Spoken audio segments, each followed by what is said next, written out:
Կառավարության շենքում տեղի ունենում այսպես ասած քննարկումներ 40+10-ի հետ կապված, ինչպես նաև արցախցիների մնացած պահանջների հետ կապված։ Ինչ եք կարծում Տիգրան Խաչատրյանի հետ հանդիպումը ցասում է, թե իրոք կառավարությունը ուզում է այս խնդիրների լուծում տալ։ Նայեք, ես այն գլխից ասեմ, որ ձեր հարցը ինքը իր մեջ պարունակում է սխալ նարատիվներ։ Ես փորձեմ ձեզ ասել, մենք այս հանրահավաքի նախորդ հանրագրում որևէ խոսք չկա 40+10-ի մասին։ Բայց երրորդ պահանջը հենց այդ է։ Ներողություն, կարող եմ խոսել։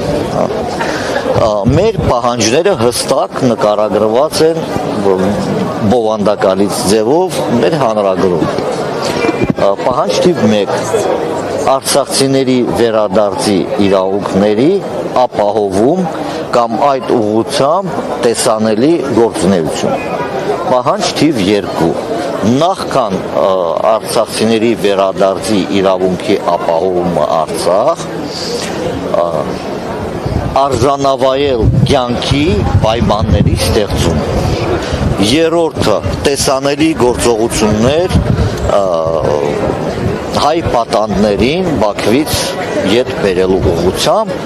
չորրորդը տեսանելի գործողություններ մշակութային ժառանգության պահպանության ուղղությամբ։ Ես այս 4 պահանջների մեջ չտեսա որևէ 40+10 պահանջի։ Ես վստահ եմ, որ լրատվամիջոցները մեծ դեր ունեն այս տեսակ խնդիրների ճիշտ լուսաբանման մեջ եւ հարցերի հարցադրումները պետք է լինեն կորեկտ ու արտացոլող այն պահանջները, որոնք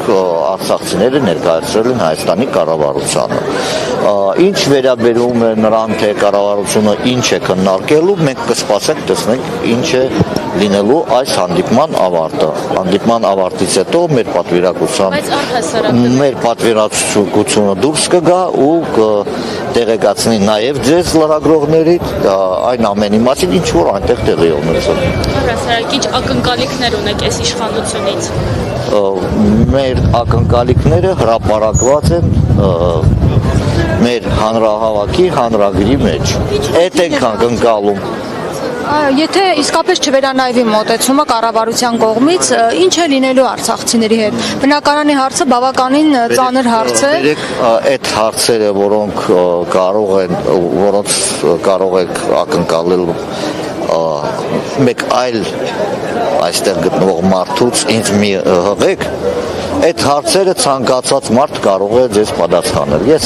ավելի գլոբալ բաներ խոսեցի ու չեմ ուզում, որ դուք